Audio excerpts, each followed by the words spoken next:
Hey guys, welcome back to my channel. So if you watched the last video of my December schedule, it was a whole hot mess where I have like 6 days off, 3 days on, 5 days off, and then working 2 weeks with only 2 days off. So to offset that, I decided to pick up trips in between those two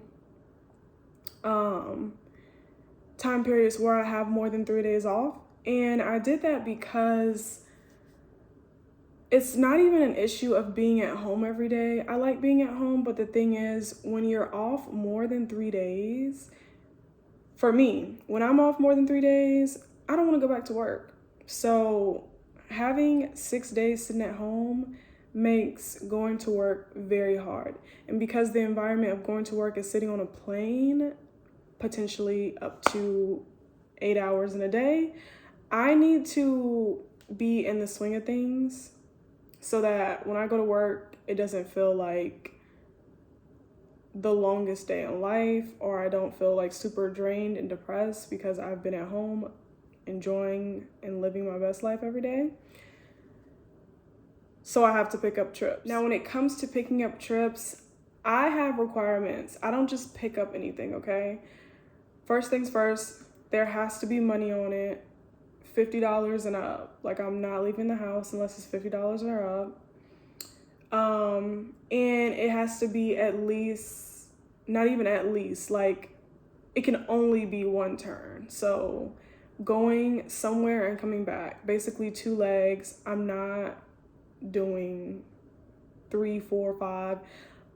Basically, the only thing I'll do is a trip where I will go somewhere and come back in the same day, or I will do a stand-up, which is a trip where you leave late at night, like 10, 11 p.m., and then you will come back the next day by 7,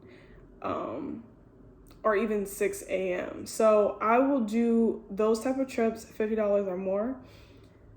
I personally I'm not about to like pick up a whole like 3-4 day trip. It would have to be like $500 for me to pick it up, because at that point we're like working hard and I'm not doing all that. So I need a quick there and back, and that will keep my spirits in a working spirit. So when it's time for me to be on reserve and be on call, I'll be ready to work instead of just on chill mode for 6 days at a time, and it's such a drag to get out of bed and go to work.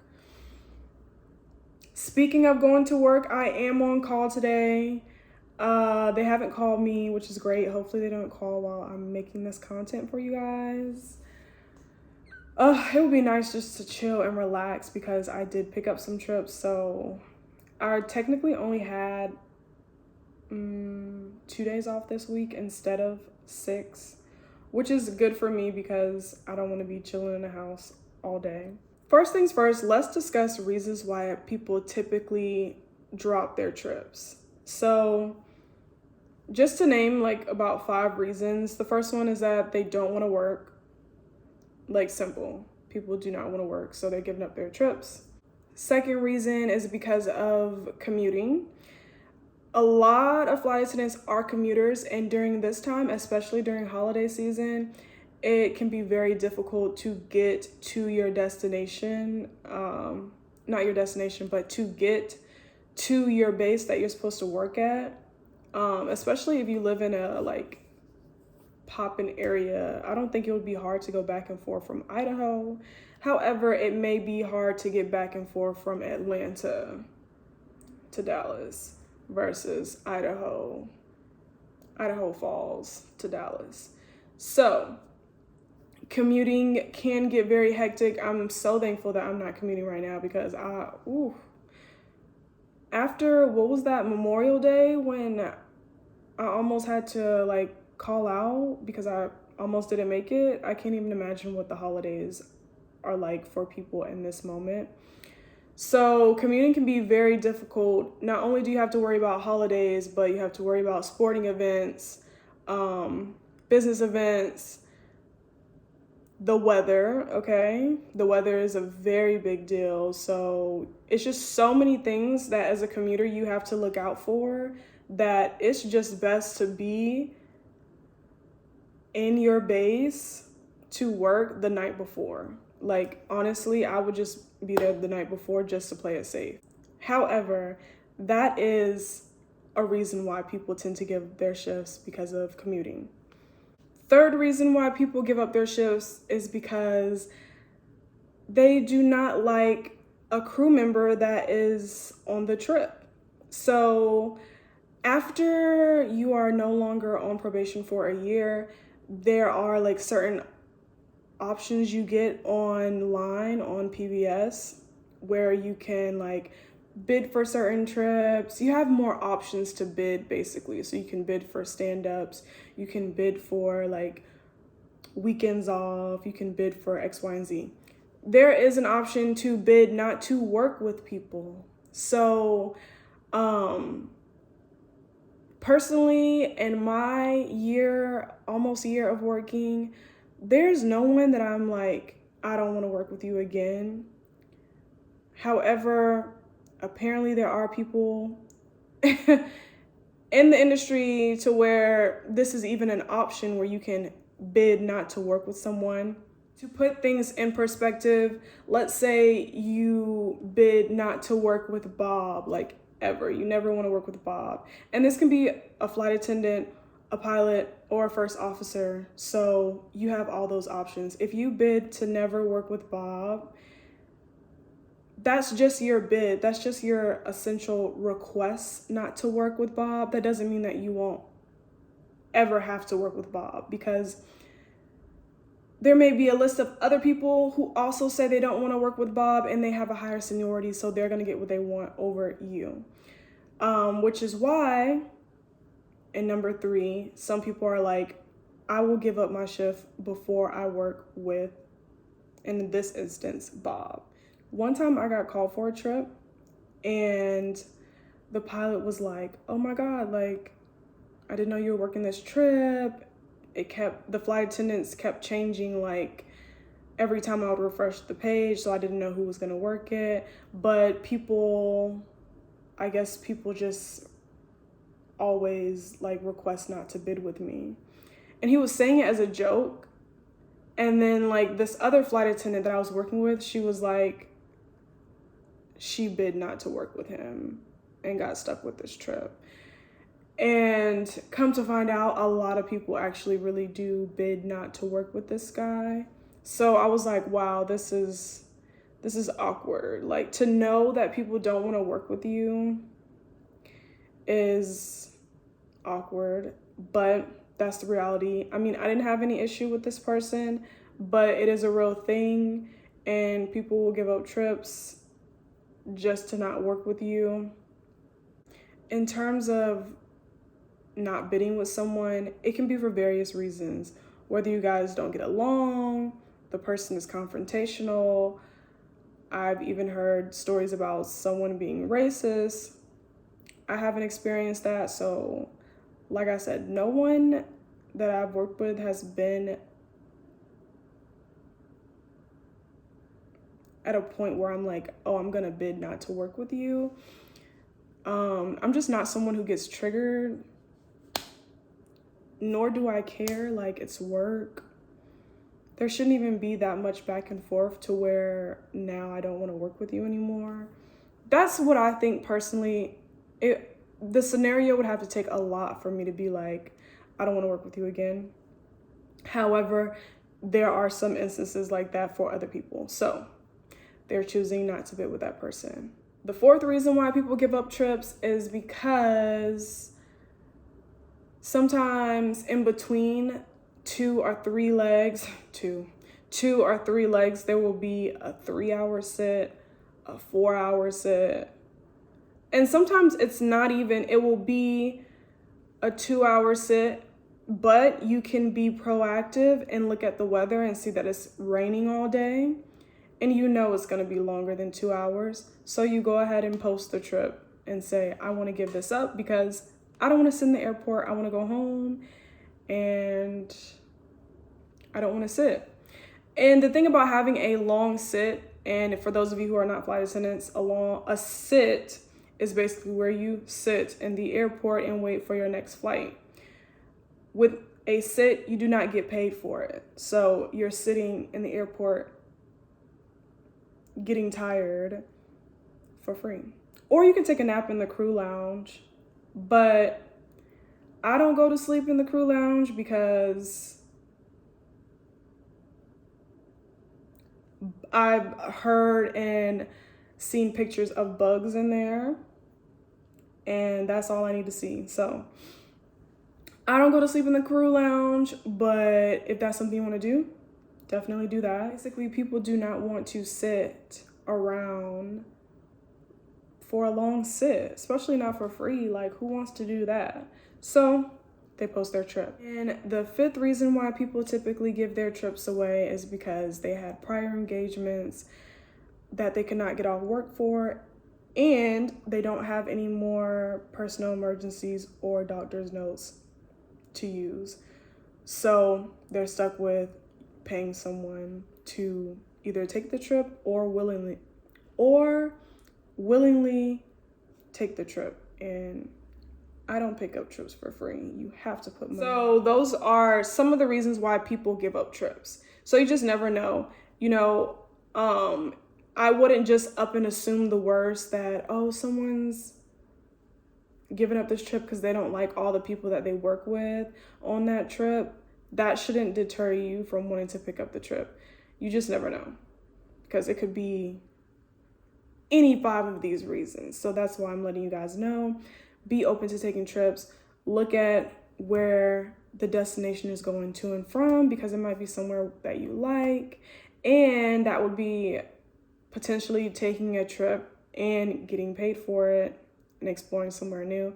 So definitely consider taking and picking up trips.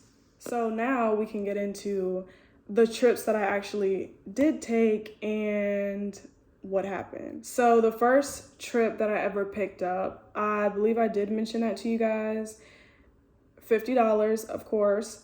And it was just a quick turn to Columbia, Missouri. And the thing with Columbia, Missouri is that anytime you have a trip there, it can either get delayed or canceled, which I should know that by now, but I was so thirsty for the $50. I was like, I'm gonna take it. Like, I don't even care. So Columbus, Missouri has, like, at that airport, it's a very short runway.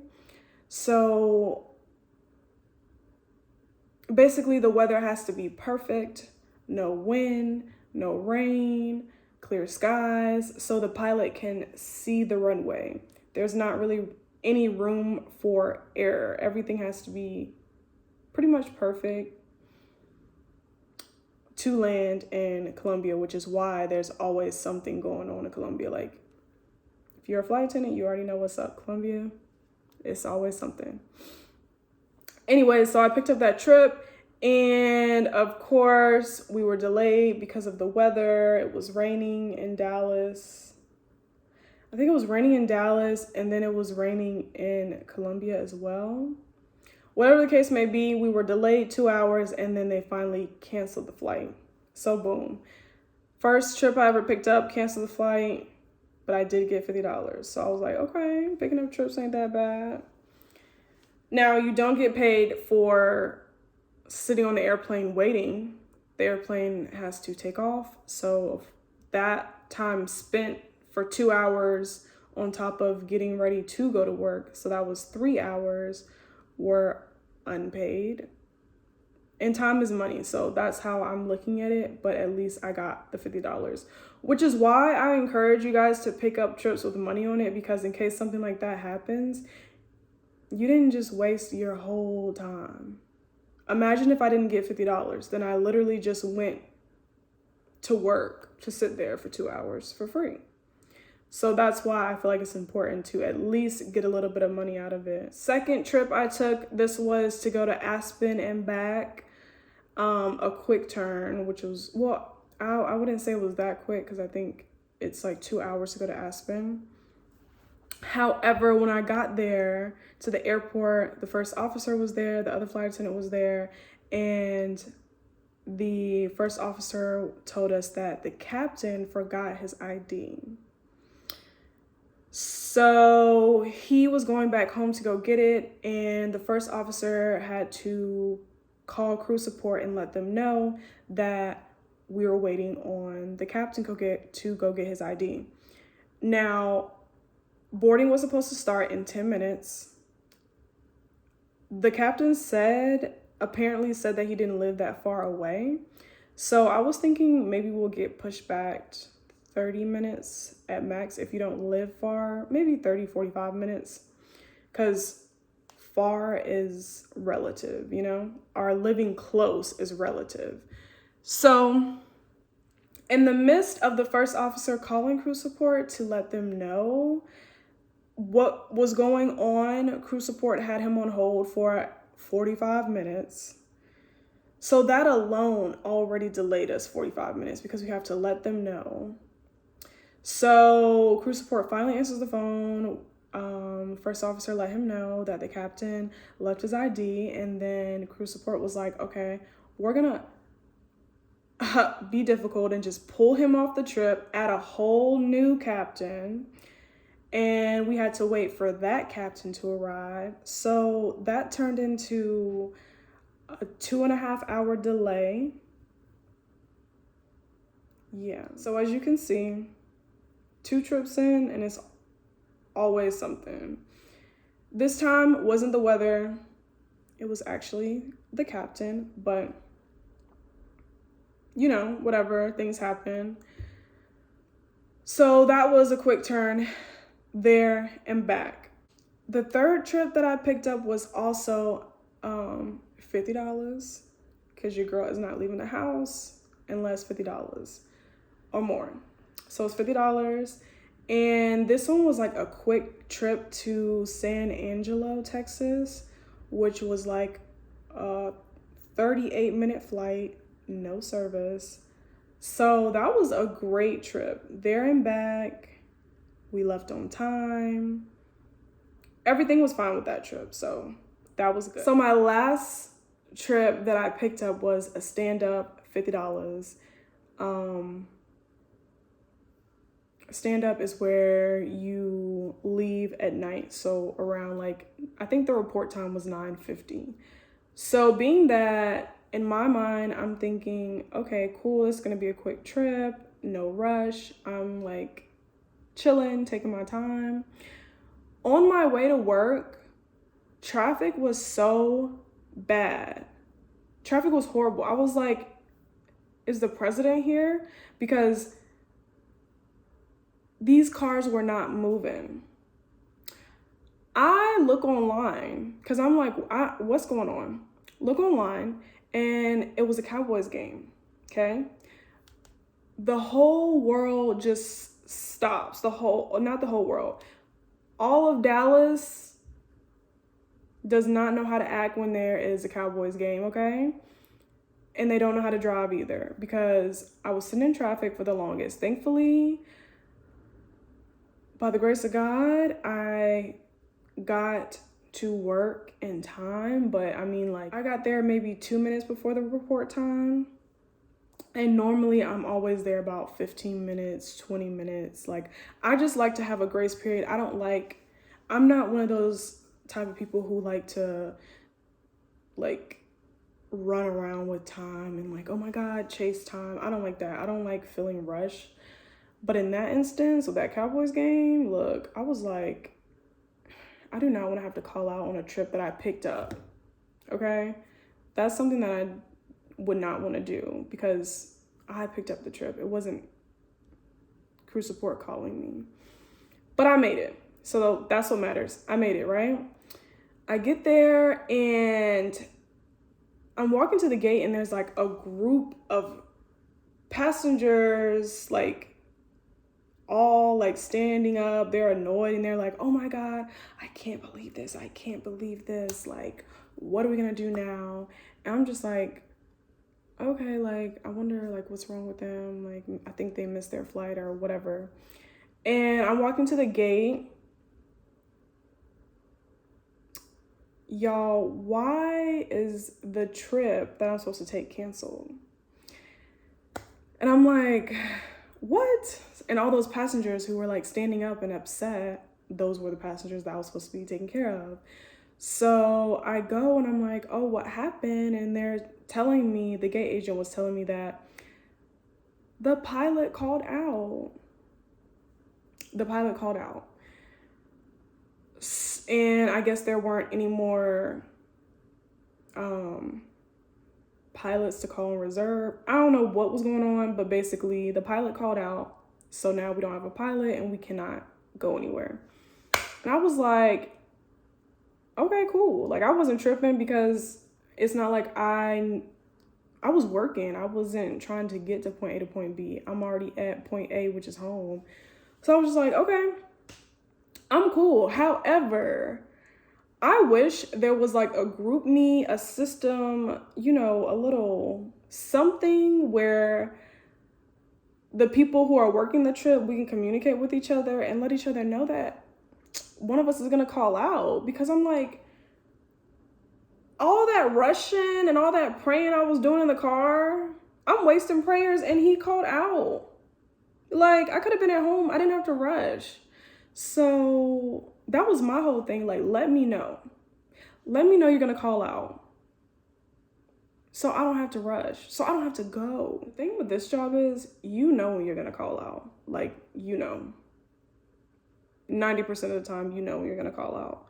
So, and I say that because you have to get ready, have all your stuff, get to work, check in on time, get there, pre-board, like, you know, make sure the plane is good. Like, so that's basically at least 2 hours before you get your mind right and get ready for work. You know, 2 hours before work if you're gonna call out, you know. So that's why I'm like, just let the rest of the crew know so we can plan accordingly, you know. That's where I'm at with it, but whatever. So I went home, got my $50 already, so that was great. Now, what I need to tell you guys about actually picking up trips from people. So there's a Facebook group that I'm in that people will post trips, okay? So typically I will message the person and say, hey, I'm interested in taking this trip. Do you have Cash App or Apple Pay? That's kind of like how I open up the floor for discussion, because I just want to give them a heads up. Hey, I'm about to take your trip. And then take their trip, or pick it up, call crew support, pick it up. And then I say, hey, I picked up your trip. You can send the money to my Cash App or my PayPal or whatever form of payment. So that's kind of how I do things. And I think that's just kind of, it's best for my mental, because then I've already started a communication with the person. Like, they're aware, instead of picking up the trip and then texting them and saying, hey, I picked up your trip, and they could high-key ghost you and never talk to you, like, whatever. I just feel that it's better to start a line of communication before you pick up the trip, just so it puts your mind at ease. Like, okay, this person is responsive. This person knows that I'm going to pick up the trip, and I should be getting my money after I pick up this trip, you know?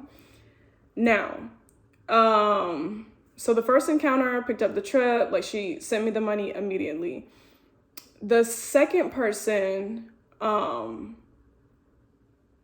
of course text them ahead of time, and they were like, okay, let me know when you pick up the trip and I'll send the money. So I picked up the trip and I told them, hey, yeah, I just picked up the trip. Just send the money to my Cash App. And I'm checking my phone. I'm like, I sent them that text like an hour ago. Where's my money? And I was just thinking to myself, you know what? Calm down, because they're also a flight attendant. They could be flying right now. They could be flying. So I was like, okay, they could be flying. Let me give them till the end of the day. Literally after I told that to myself, I went about my day, and what was it? Maybe like 2 or 3 hours, boom, get a notification, and he sent the money. So I was like, okay, cool, great. Got the money. That anxiety is away, because obviously he was working or whatever he was doing. He was busy, but he gave me my money. That's all that matters. So I just want to let you guys know, if you run into not receiving your money, it could very well be that they're flying right now, and they will send it once they land. So give the person a day, or till end of day rather. And if you guys start the text at night, of course, I would say give them at least 8 hours. 8 hours. 8 hours to send the money. If they don't send the money, then it's a problem. And that's when you report to Facebook, and you post those screenshots and let everyone know they're not reliable. But like I said, 8 hours is reasonable. Now, that was the second person, I think. The third person didn't have Cash App or PayPal. So it was just like, what did we end up doing? I think we did Apple Pay. So Apple Pay worked for us. But they were reasonable, and it was like a quick back and forth. I didn't feel like they were being like disingenuous or like trying to get out of paying me. It was just a matter of, we don't have the same apps to transfer money. So I was just like, look, we both got iPhones, so let's do this Apple Pay and call it a day. Now, the last person that I was supposed to be doing business with, right? So this was on Open Time, not through Facebook. I was on Open Time looking at trips. Now, on Open Time, it will have the trip, the time, and then at the end, it will say like how much they're giving, and sometimes the person will put their phone number, yada, yada, yada. So I seen the person put $50. So I was like, boom, yep, that's me. I'm gonna take that one. I call it crew support and took the trip. Now, because the last 3 instances were good, I just kind of was like, I don't need to text them before I pick up the trip. I'll just pick up the trip and then tell them I picked up the trip, and they can send my money to the Cash App, right? After I picked up the last trip, I went back to Open Time to go and text them, and the trip wasn't on Open Time anymore because I picked it up. And I didn't have the person's phone number, didn't have their name, didn't have nothing, because I didn't screenshot anything, and I was so eager to pick up the trip that I just picked it up and didn't even realize I don't have their contact information. Y'all, so I'm sitting here and I'm like, oh my God, I just picked up this trip and I have no ways of getting my incentive for it. So I'm SOL. And then I go on Facebook to see if somebody posted, if the person who posted it on Open Time posted it on Facebook, possibly. There's no trip listed. That was the trip that I took on Open Time. So I'm like, yo, I'm not gonna get my $50. Oh my God. So that was on me because I fumbled the bag. I should have texted the person, or at least screenshot the information before I sat there and picked up the trip. So this is why I'm telling you guys, look, just stick to what I was doing in the beginning, which is text them, start a dialogue, pick up the trip, and then request your money. Let them know that the job is done, the trip is now on my end, and you're welcome to send the money now. Because don't do it the way that I just did it, where I just picked up the trip and now I don't have any forms of communication with this person. So this was the Aspen trip. So when I got to the destination, I ended up talking to the flight attendant, and she was she had a like 3-day trip with the person that I picked up the trip from, if that makes sense. Yeah.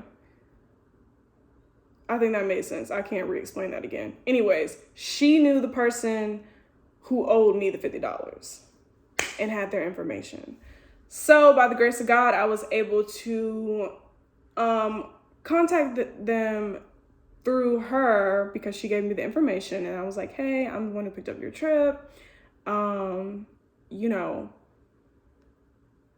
well, I don't even remember what I said, y'all. I was just like, yeah, I'm the person who picked up your trip. I never got a chance to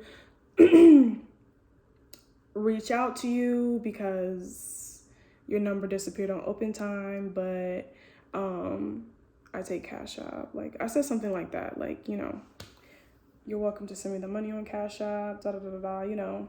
Don't, whenever you're messaging someone about money, like, don't be like, yeah, you owe me $50, you owe me $100, like, send me the money.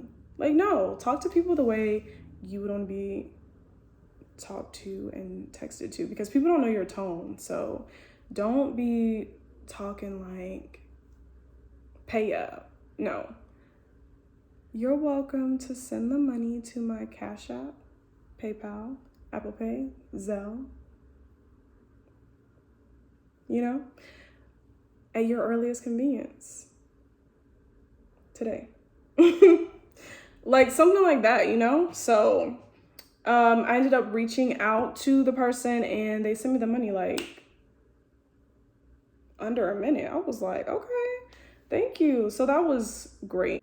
If I just came on the plane and never said anything about how I picked up the trip and how I never received my money because I didn't have his information, then that would have been on my part. So speak up, closed mouths do not get fed. If you need some information, ask. You know, someone may be able to help you. So that is my story time about picking up trips, yada, yada, yada. I hope you guys enjoyed it. I hope you guys, you know, took some advice from this. You know, highly recommend watching the whole video, okay? Because I'm not going to be repeating myself in the comments. No. So, hope you guys watched this whole video. Hope you guys liked it. And let me know how picking up trips has been for you. If you have, if you're nervous, let's talk about it down in the comments. And I will talk to you guys in the next video.